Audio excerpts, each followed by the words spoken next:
All Thank right, you. you all may begin as we are now recording. Okay, thank you. Good morning, everybody. I'm calling to order the DC Silk quarterly meeting for March 19th, 2025. My name is Robert B. Mendes, new the chair. I'd like to introduce our special guest, Dr. Shannon Austin, the director of RSA. And we have another guest here today, and her name is Heidi Case. Thank you. And uh, roll call, and we will start with those that are on the Zoom.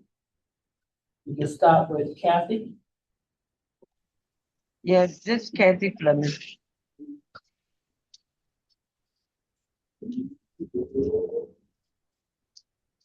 Brittany. Corcoran Street, Northeast.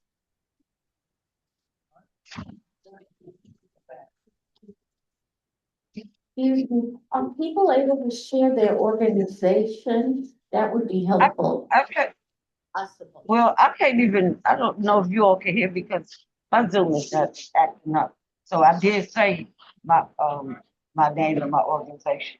So it's like it's going in and out. Can you hear me now? Yeah, we can hear you now. Okay, so this is Kathy Fleming. I am the vice chair of the SILC. Thank you. Brittany Stuckey. Brittany Stuckey from the DC Center for Independent Living.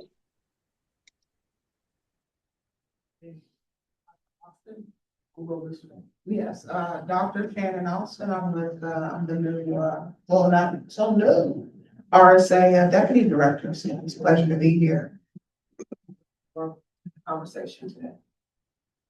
My name is Brittany Tarver. I'm with DDS RSA. I'm the architect for PR General Service.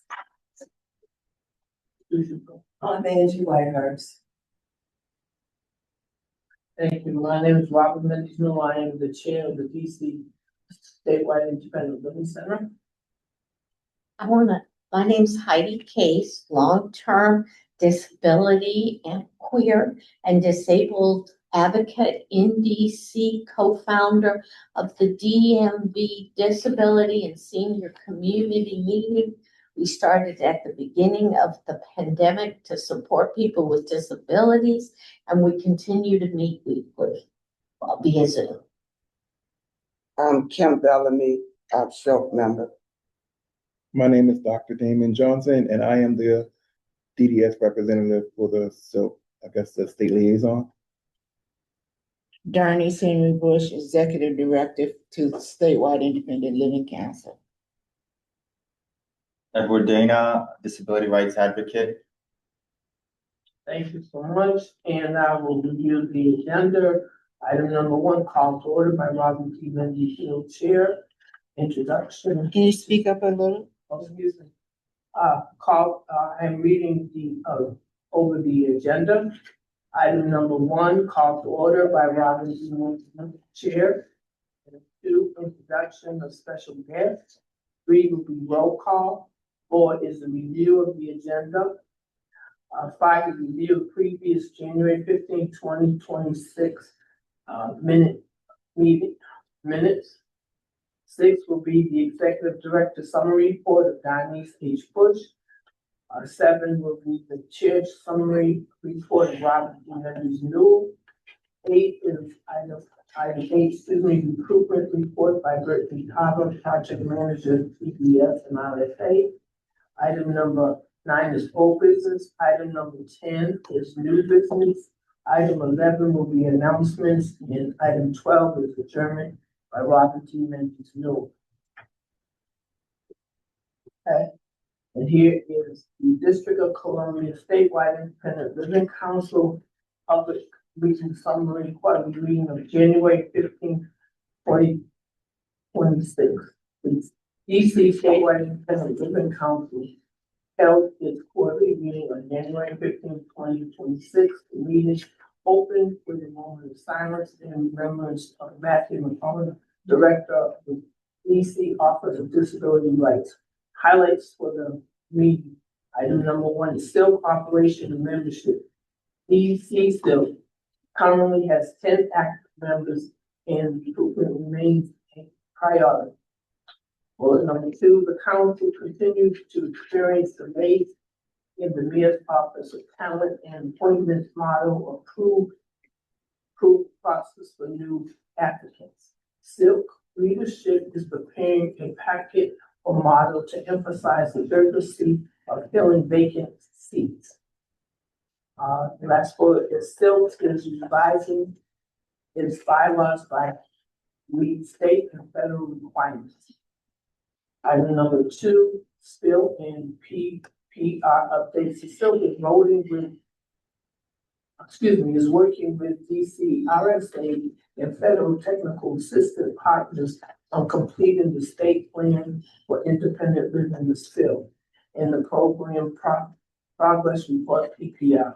Approval of the spill is required before the SILC funding can be released.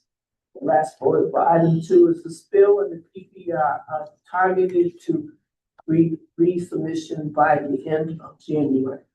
Item three, agenda updates from DCRSA. DCRSA is preparing for upcoming budget hearing.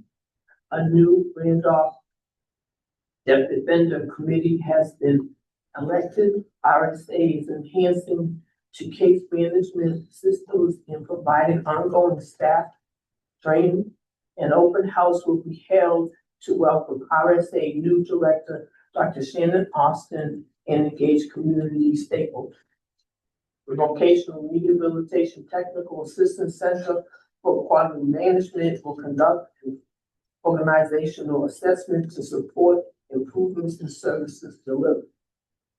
Item four, community programs and events. DC SILC updates. DC SILC is collaborating with the VODA Coalition and others on emergency preparedness events for residents with disabilities. Workshops will provide readiness information and emergency kits. DC SILC is also launching an 8-week wellness course geared toward individuals with the last item four, SILC will provide support for these events. Item five, recruitment and training. The SILC will continue using the DC SILC ambassador support outreach once training is complete. Members are encouraged to share information about community participation and volunteer opportunities, including the SILC secretary position. Six, other announcements. Ms. Tika Melba is now the program manager for transitional services at DCRSA. Planning for the annual combined consumers forum and youth summit will begin once funding and membership matters are resolved. Last bullet, SILC leadership is exposing steps toward establishing a 501c3 and developing an independent SILC website. Adjournment. The meeting concluded with all members in agreement to SILC express appreciation for member dedication, community involvement.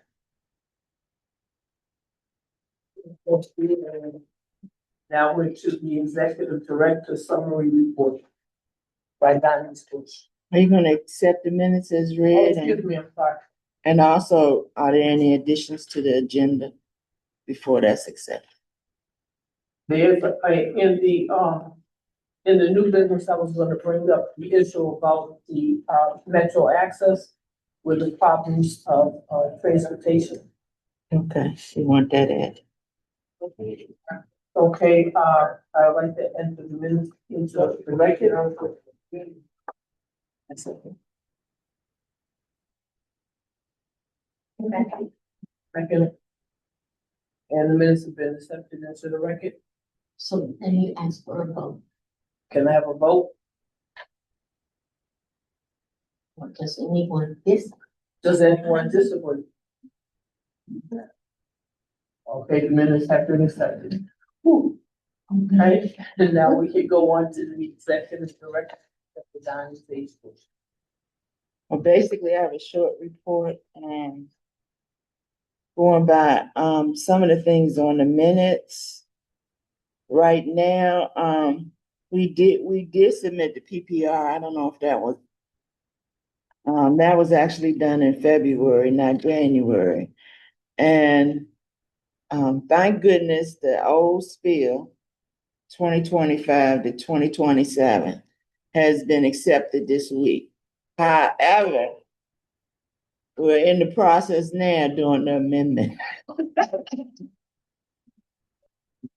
So hopefully the amendment will be short. And the turnaround time will also be short. So we hope for a couple of weeks. Does Yes, that mean Heidi. Once it's approved, even sans the amendment, funding is being released or will be? Or Yes. Yes, funding will be released. Um, We have. I just want to let you guys know that we did get a few more members, or another member joined virtually during the course of reading of the minutes. Someone from the DC SIL team is on, maybe LaKenya. I'm not sure. It's not clear. Could you repeat it? Because it was sort of garbled. She's muted too. Who's there is muted. From the DC cell. Yeah, they're muted. They're muted. Usually, that's maybe like LaKenya. This is Darnice. If you miss roll call, would you introduce yourself now?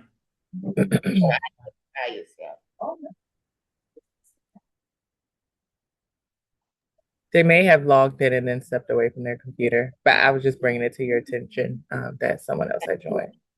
You can continue. Okay, coming on down on list of things to complete. Um,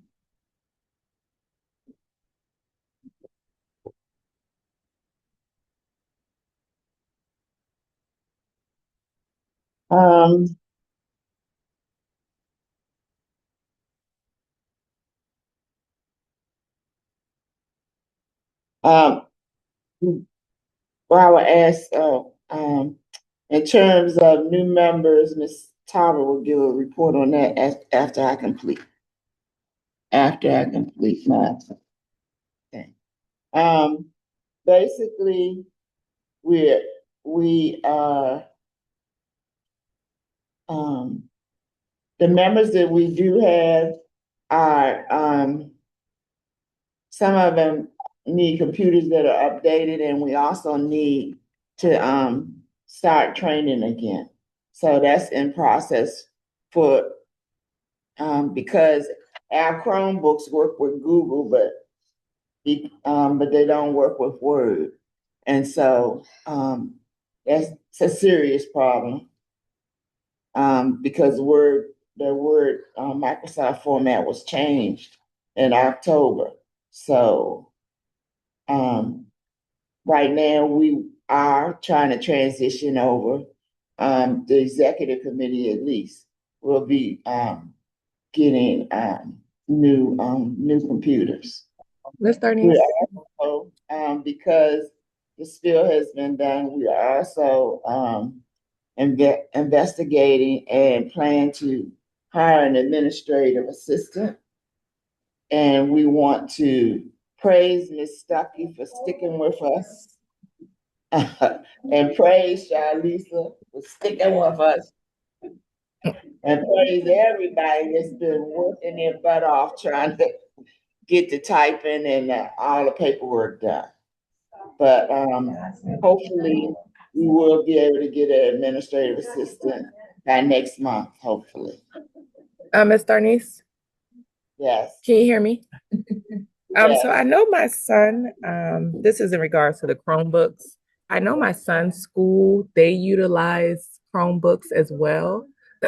And in order to use the Microsoft Offices, they use have you all looked into like the Microsoft 360, like the online version versus the desktop version? Because they access all of their Microsoft documents or platforms via like the online version. So like Microsoft 360, where you can get to that online. So if your Chromebook doesn't allow you to access those tools as far as downloading them and having them on their computer, before you guys look into spending more money and buying everyone new laptops, I would look at maybe how much it would cost to purchase like the 360 versions where it's basically online, like the online versions to still access and have access to those Microsoft tools. Okay, That's we just a appreciate, suggestion of something to look into because it may come out to be a little cheaper than you purchasing everyone new laptops. well, we couldn't afford to purchase everyone Oh, new okay. laptop. We were only gonna try to do the 5 people that are in the executive committee, the Yeah, office. five times a couple of $100 still may be cheaper. It still may be cheaper it's just a suggestion to maybe possibly look into before, spending the additional money. I know, I appreciate you telling us that, and we will, explore that with Dale, because he's been Okay. a with the Chromebooks. So, Yes. Uh-huh. It's also important that JAWS is compatible with That's a whatever. must. And I'm not saying it isn't, but a school might not have that consideration. Okay. well, we actually will reach out, and that's one of the next items that we plan to explore, and that is the internet and setting up a Wi-Fi account. So, In so, addition, can be the licensing can be kind of expensive also, so you have to take into account if you need to add that program into the Chromebooks as well. Only for someone who needed it. Required. okay, well, we appreciate all the input, and we will investigate all of this and let you know what we find out, and no later than the next quarterly meeting. Donnie's, Angela wants. Yes. Once the 501c3 papers are filed, Microsoft has a program for not-for-profits that helps set up your whole system, and it's free. Oh, Give it to you. So the integration with the different apps and different equipment and devices, we should be able to overcome that. no, thank you so very much. Good job.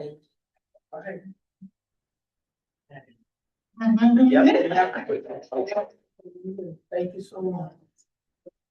Yeah.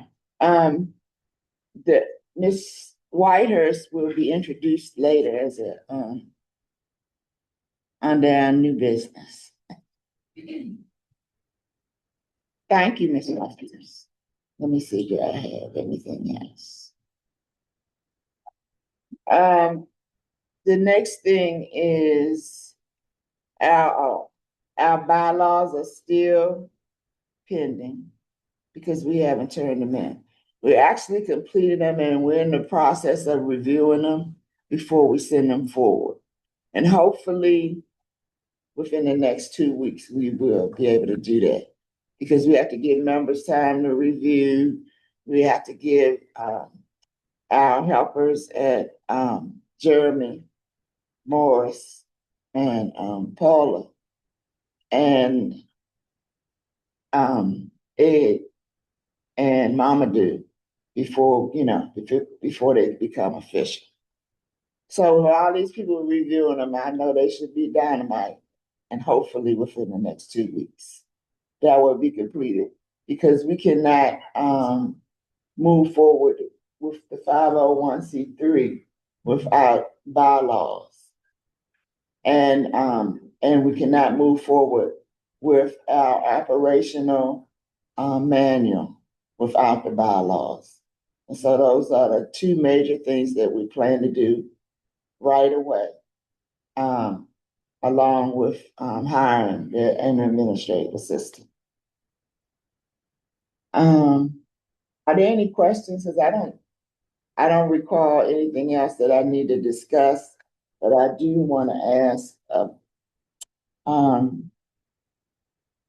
I want to ask people from the SILC to update the community programs and events, section 4, about the emergency preparedness, the wellness course.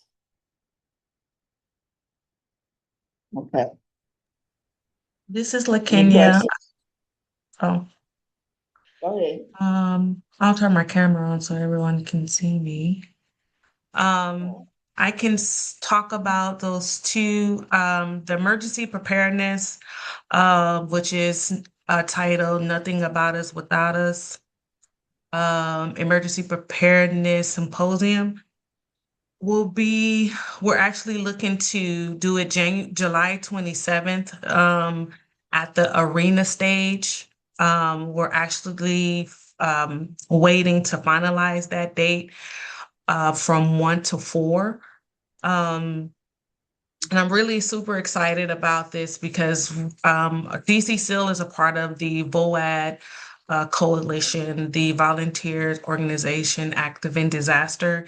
And so the executive director, Ben, is helping, we're both collaborating together with getting this event up and running. And so we have several speakers for that event. Also, we're actually now trying to see what donations we can get through for disaster kits that we can give out to the participants.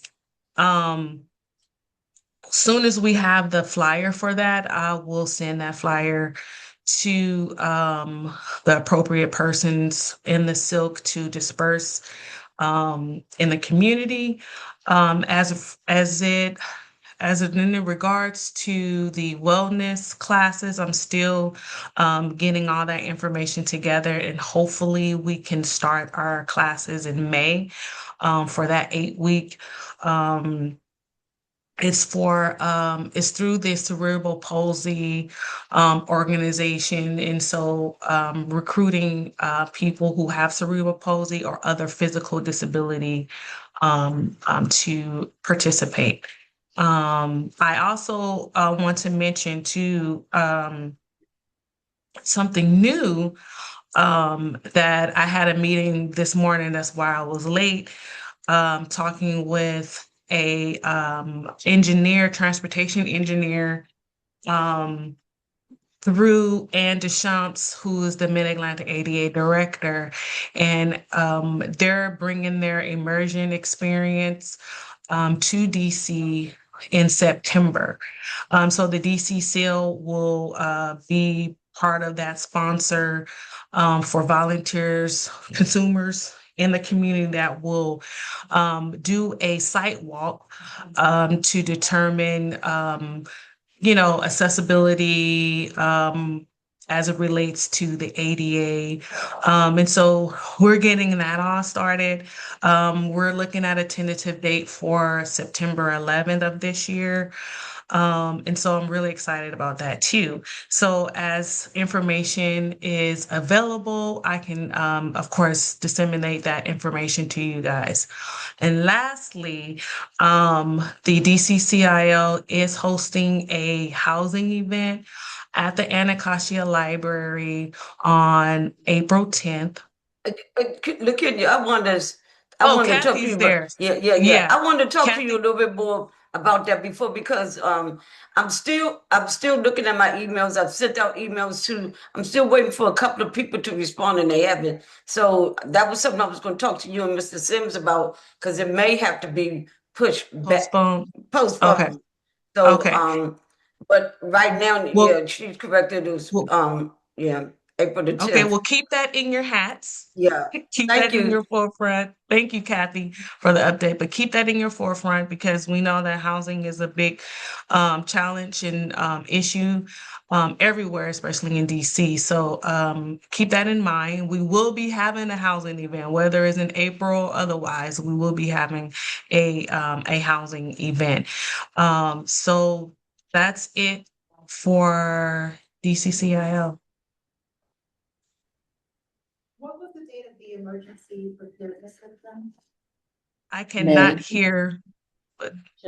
July 27th the emergency preparedness event date? For I FEMA, think It you will July 27th. We're trying to do July 27th at the arena stage. and the wellness. Oh, One, the wellness classes is online. So I will be getting more information about that on a later date. oh, okay. Yeah. This is Heidi. I'm always gonna speak up. I heard you say arena stage. There may be spaces there that I don't know, but as a wheelchair user, if it's where they do plays and stuff, it's very inaccessible. Well, And let me very limited wheelchair seats, but maybe they have other space I'm unaware of. I think they do, but I'm gonna talk to Ben about that because he knows that the participants is gonna be um people with disabilities. So let me talk about that with him because they hold some of their VOAB meetings there.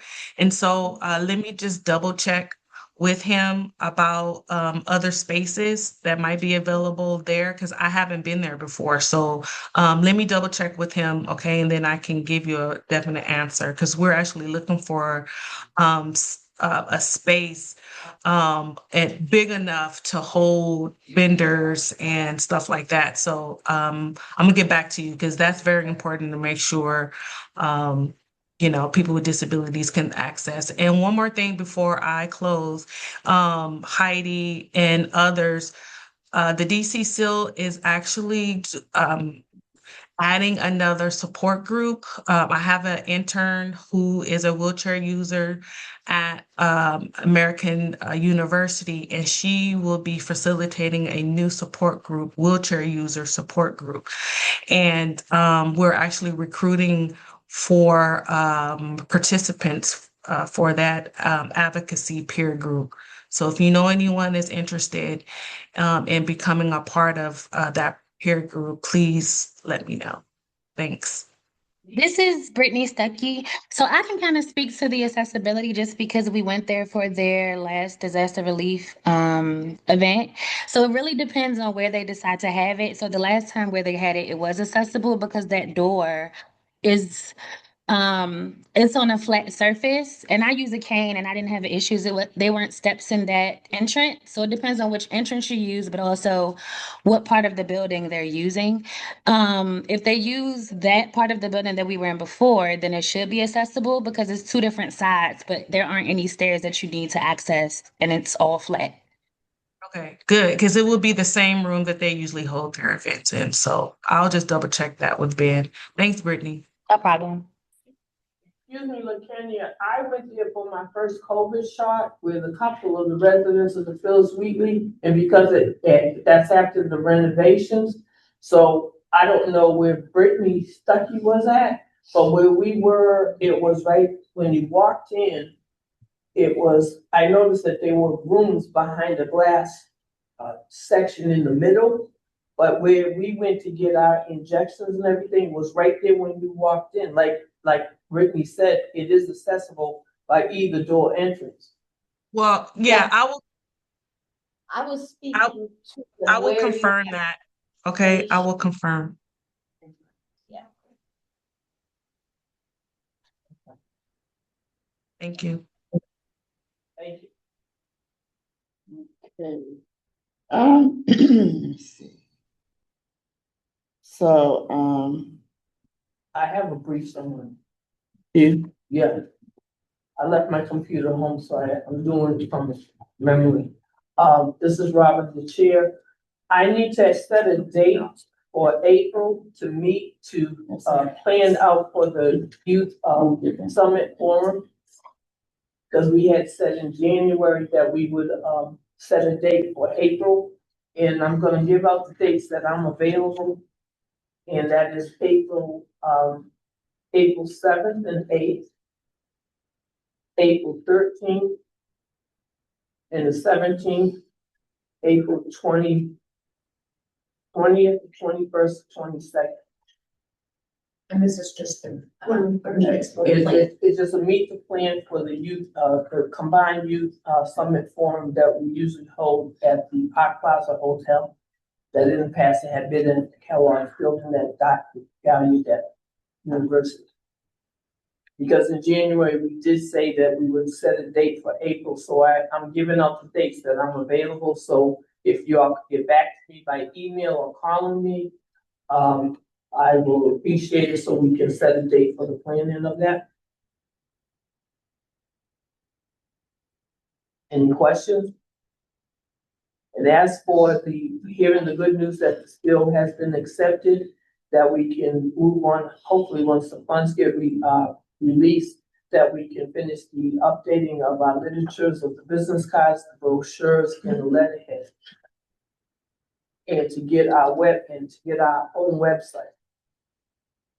We had a meeting with one company, myself, Donnie and Brittany Stuckey at the SILC.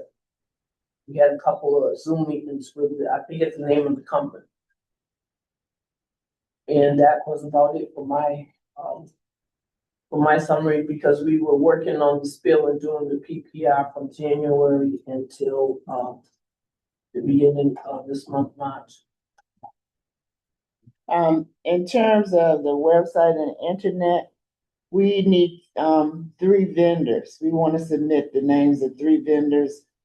So if anyone knows or has a suggestion or experience with any vendors, please let me or Robin know as soon as you can.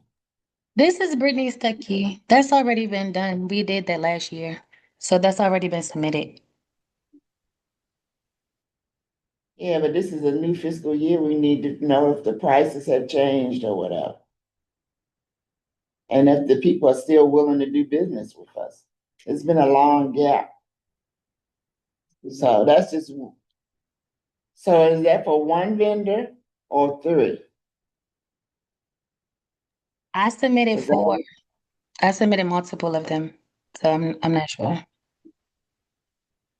Okay, well, we need to just, if that's the case, we need to contact them and see if they're still willing to do business with us, see if the prices have changed and submit them as soon as possible.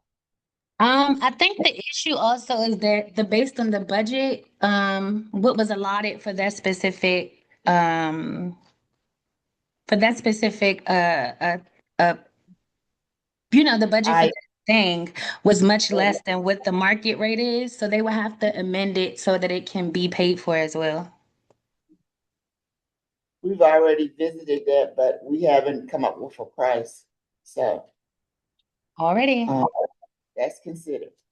Okay. Okay. I've also asked our folks internally if they knew any website vendors too. Could have been, don't need it, just let me know too, but either way, I'll give you guys that information. Once we get some quotes from Brittany too. Brittany second. Okay. All right, I'm finished with my report. Now we can go on to item 8, with recruitment report by Brittany Tarver. So guys, there's no update from Mona. Again, we are working on their timeline. And right now, appointments that aren't essential appointments are at the very bottom of this.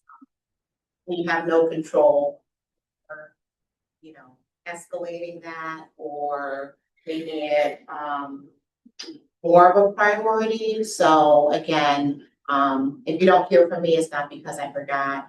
It really is because there are just no updates on where the folks are in the process.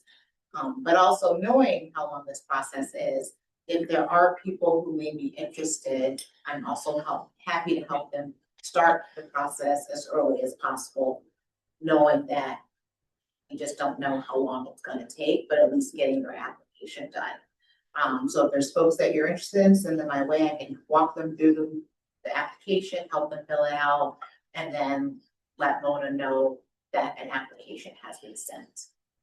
Also, just want to let you guys know again, confidentiality is important to them. So I don't know everyone who has applied unless they have worked with me to apply, and they're not gonna give me a list of applicants. Without letting them know. So they really wanna make sure, I really wanna make sure that you know, if you're asking me who all is like in the line, if they didn't apply with me, they won't tell me their names until they have been appointed. I'm concerned about that because the last time that I spoke with Jeremy in terms of the amendment, they wanted us to include the names of the possibilities. Well, the only. So I'm gonna have to bring that up, Yeah, that that's not possible, possibilities that we can include are people who I help. that we know already. Yeah, or if you know personally, oh, my friend applied, you can tell them, Jeremy, that, but they're not gonna just give me names of people who. I may not be able to add those names if it's a confidentiality. Yeah, I mean, they take that very seriously, so, Yeah. Until they're appointed, because obviously that is, for the public to know too.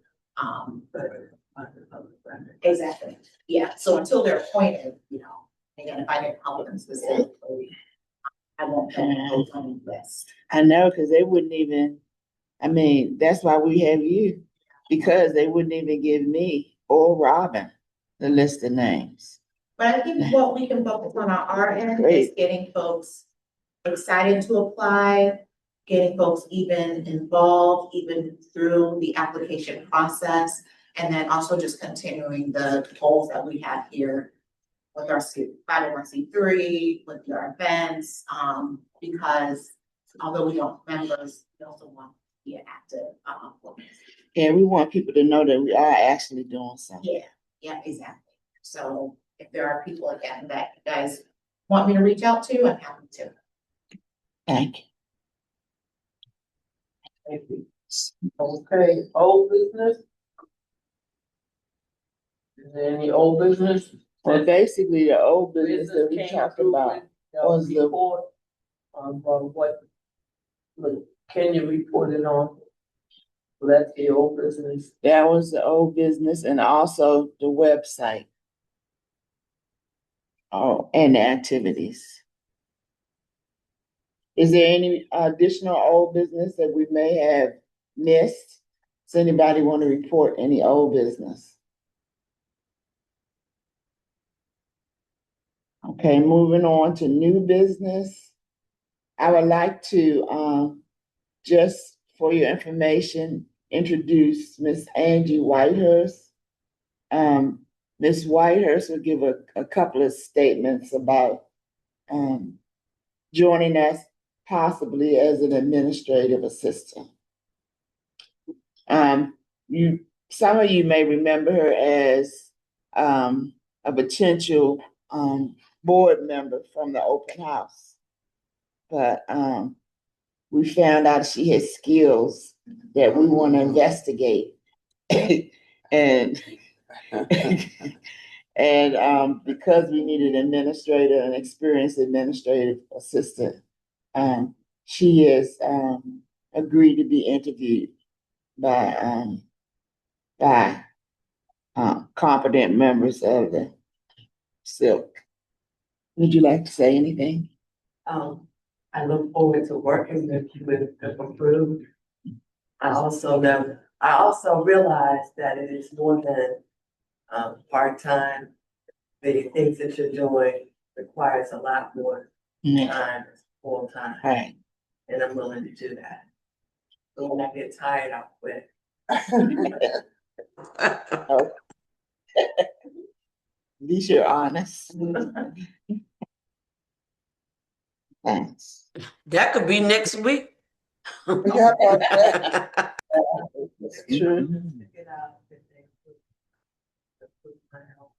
I'll stick it out because it is important. Right. And you don't have budget for it. Yeah. So,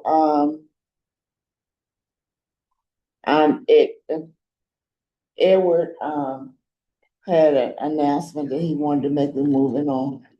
Well, one thing, is there any other new business before we go to announcements? Yes, I wanted to mention the issue with, Metro, public transportation and Metro access.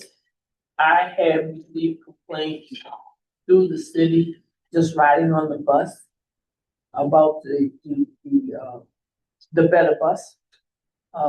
That they, started in, what was it, September? Was it September? I think it Starts July July. first. July first. Updated it again in December. And I myself ran into a problem, to attend one I of want to our. apologize, you all. I'm really sorry, but I can't really hear. It sounds like mumbling for Okay. some reason. I'm not sure why, but I apologize to interrupt.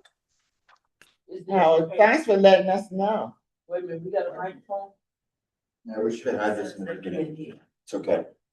Can you hear me now, Kathy? He's laughing. But your voice keeps going down. Sounds a lot better. No. Okay, we got a mic.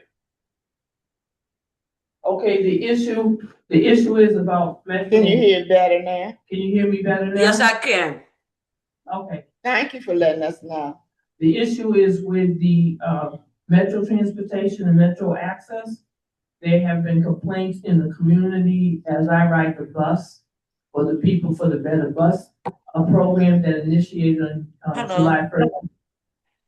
Hello? Hey, how you doing? I'm gonna have to call you right back. I'm on a Zoom call.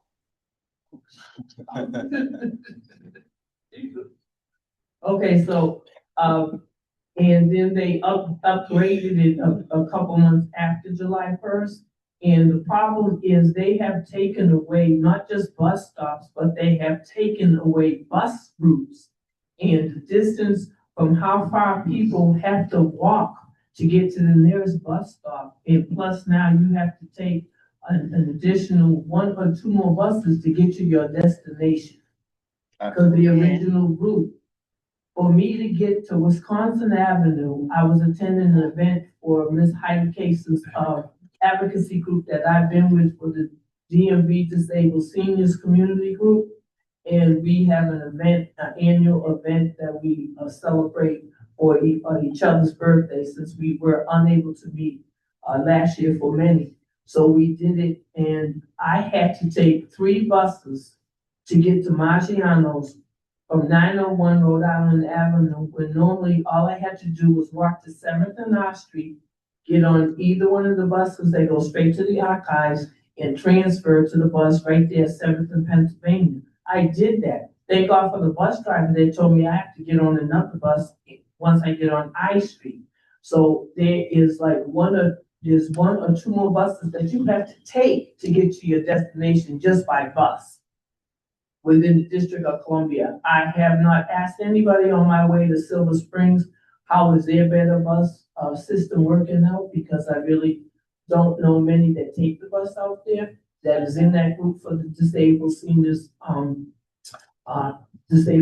group of the DMV. So now for the other issue is Metro access. Myself, Donnie's, and Heidi, and Kim have had problems with Metro access. Every week. They don't come and pick you up. They don't even call you to tell you they're not coming. Then when you call them, they say they're gonna send somebody, then they don't send anybody. Last year, this is my 2nd year with Metro access. And my problem was I arrived late for important events because of that problem. And the issue is, the other thing is when you call and you request either a taxi or Uber, Metro Access does have the right address. You get a text message and it says they're gonna pick you up at your address.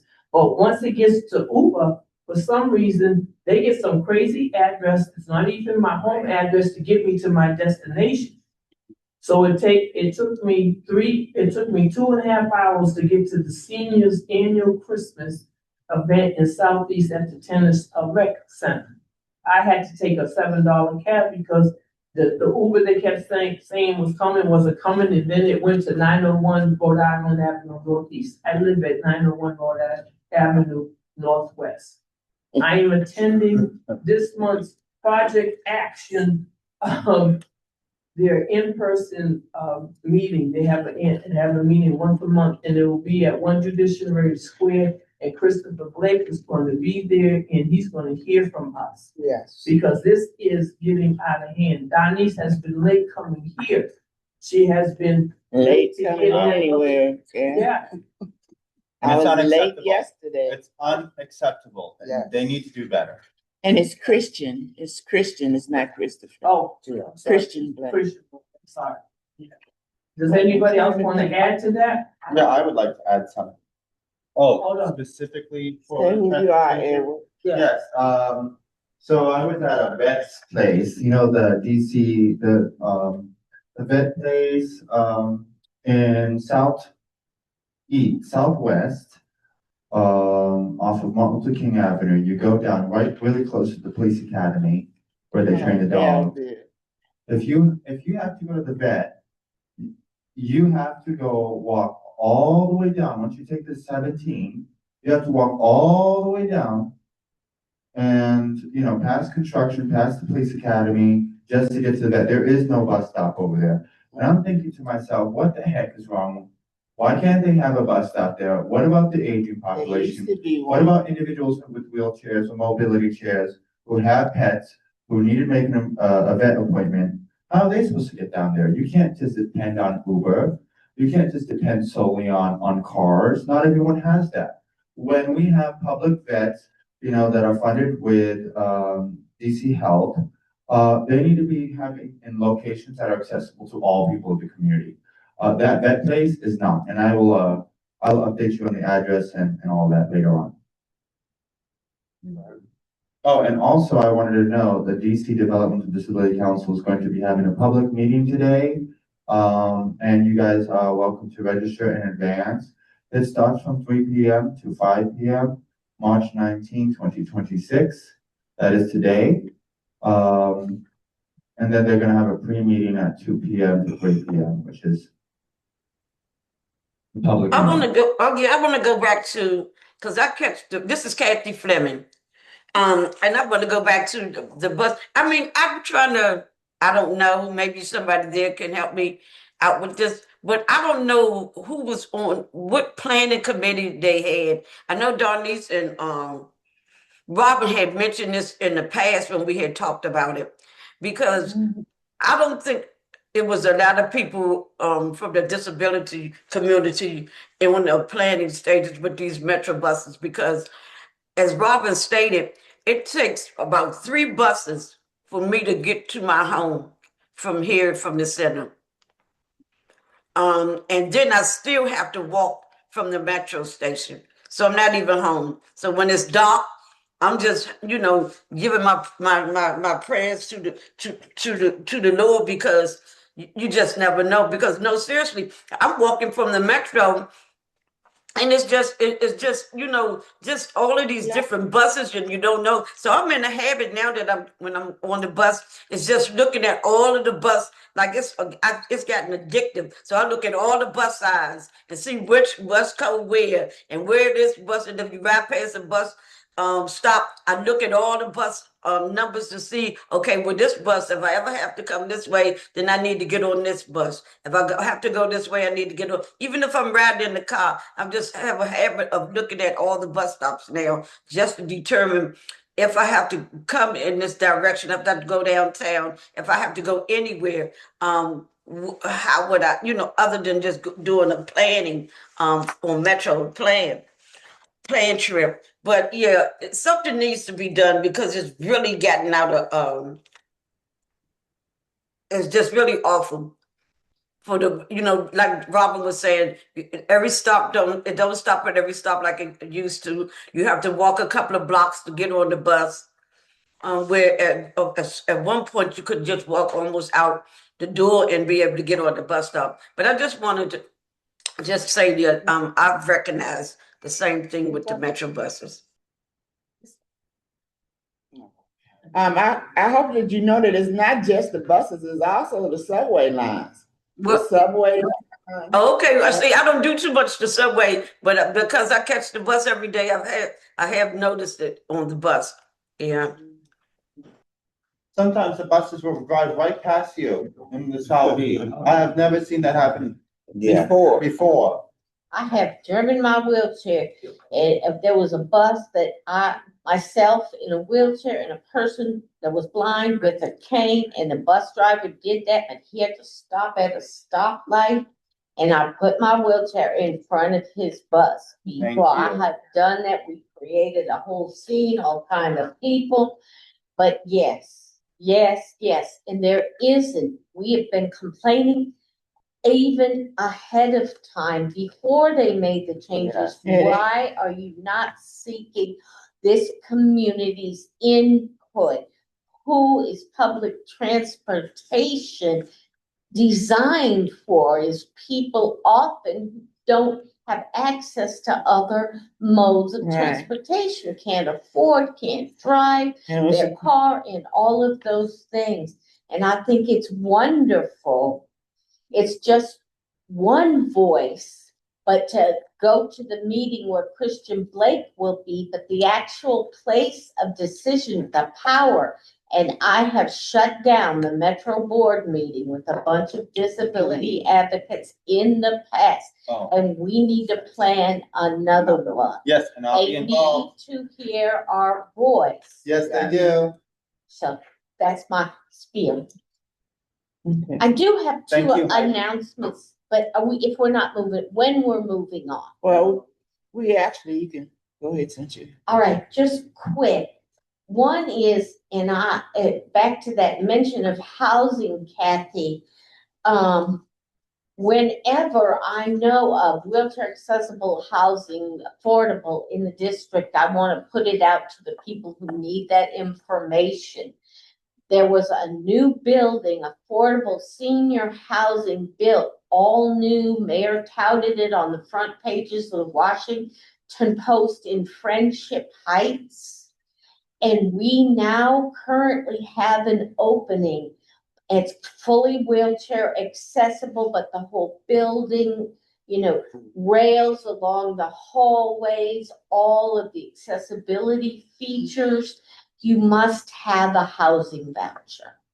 So put that out. If you know anyone that fits that, and do not have to, the way the law is, only 80% of the people in that housing actually have to be 62 and older. So it is open to anyone. So I just spread the news. Let's get a person with a disability in a wheelchair accessible apartment, or maximizing whatever accessibility they need. 1, 2, we're meeting our DMV group.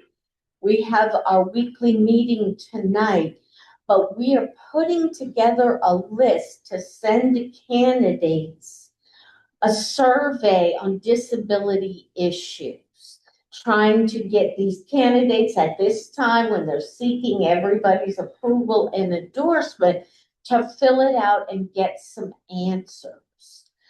Once we do that and have a draft, if there's any other groups that would like us to share those questions and give us input, we will be open to adding, changing whatever's needed. But this is another way we can use our power at this moment in time to try to get candidates before they're elected to make commitments. I have a question.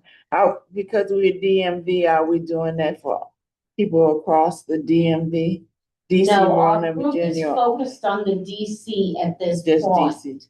I'm not, we could be open, but I'm just Virginia saying has it, that's our goal for tonight. Okay. Okay. Well, I have a concern with libraries adopting policies that are not in compliance with the American with Disabilities Act. Yes, they don't let people take their cards and, yes. They're having family restrooms that are specifically designed for individuals with mobility chairs and for little people. And they're saying, so I came across one library where they said, oh, this bathroom is specifically for only little people, but it's a family bathroom. What about people with mobility chairs? How are they supposed to utilize those bathrooms? That bathroom is specifically designed to have more space for those individuals with disabilities.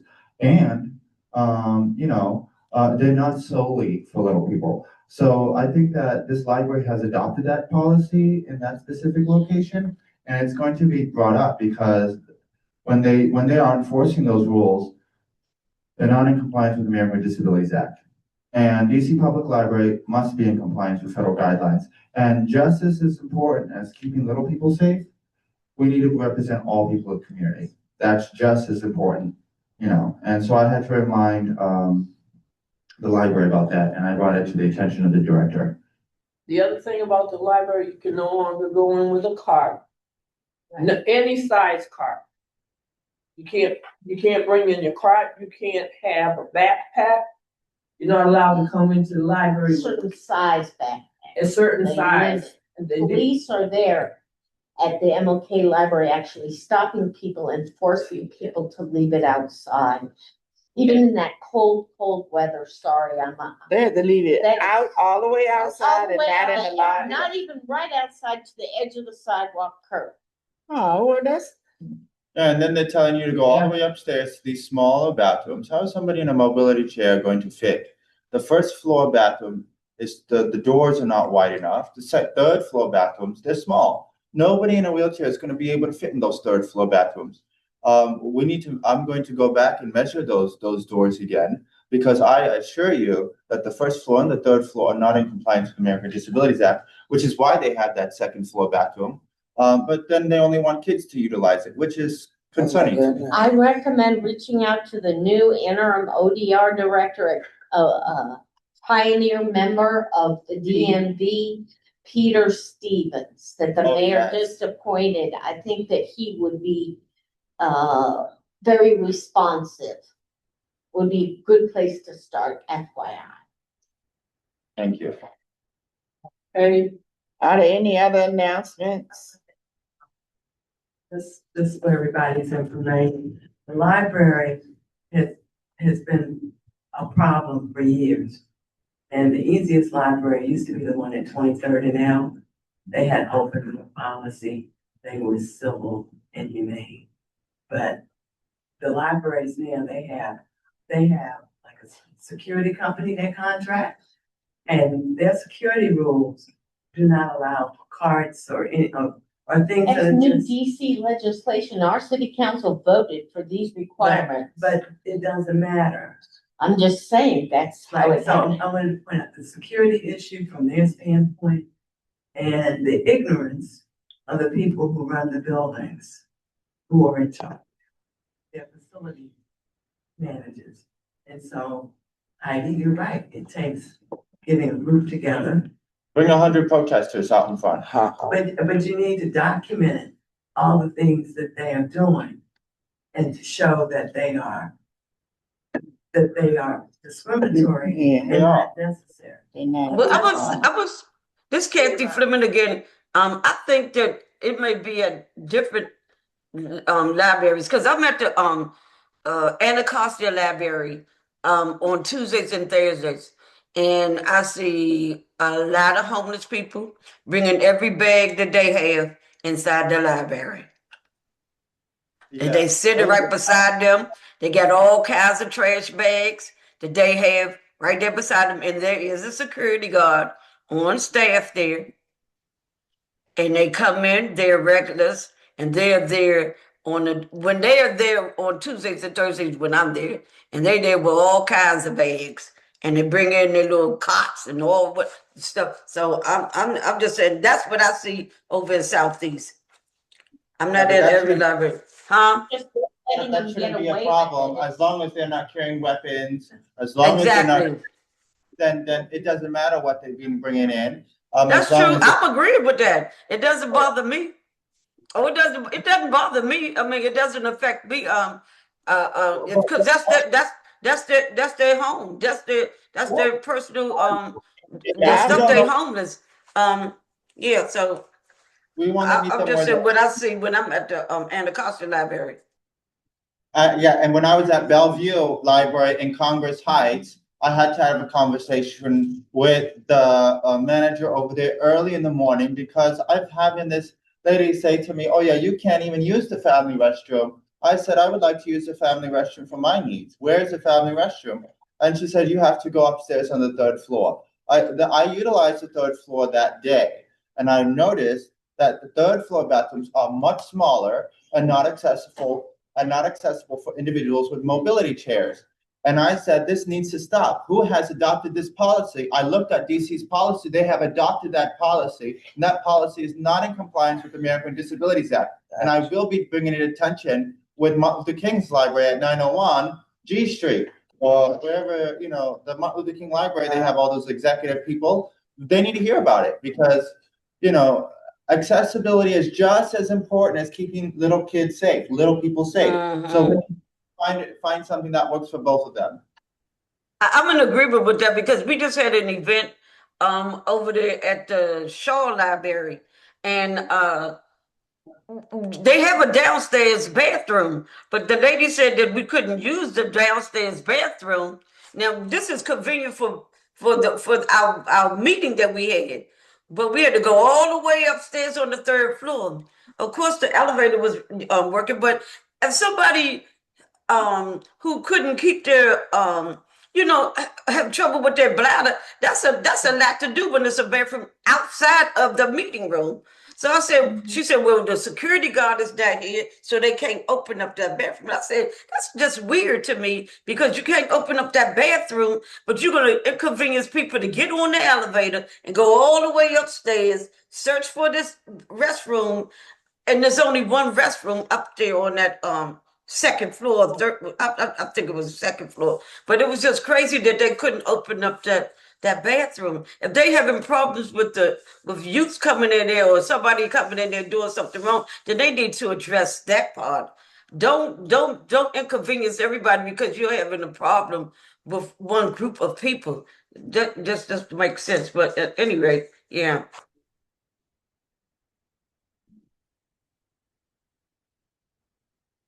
So, any other comments? Thank you. My only comment would be that, we could have a membership keep notes about that and take it to the city council. Because the council has a chairperson that's over libraries. So if we start there and then, I have video, I have document proof of the second try to floor. keep the dates and times, and the location. I think it's very important because the second floor bathroom, there's only one bathroom on the second floor. Hi. Hi, So can then I, they- this is LaKenya. Can I make a comment really quick? Yes. I do want to address anytime that you are advocating for accessibility in any facility that's covered under Title II or Title III, to make sure it's to look at the law for the standards. Because it's one thing saying, hey, you're advocating, oh, there's not accessible bathrooms, but put the law back on them so they'll know, hey, under the ADA or under these standards, go and look at it, what section is under, so you guys will be educated and informed. And so they would know, hey, I'm just not talking around my neck. This is the standard for it. So just want to make that known. And this is Darnice. Even though something may be out of compliance with the ADA, they have no way of knowing if you do not complain. You have to complain in writing. It's very important to know the date, the time, and how it affected you as a person with a disability. That you were, not satisfied. You could have been hurt. It could have been a safety issue or something. So please let people know. Are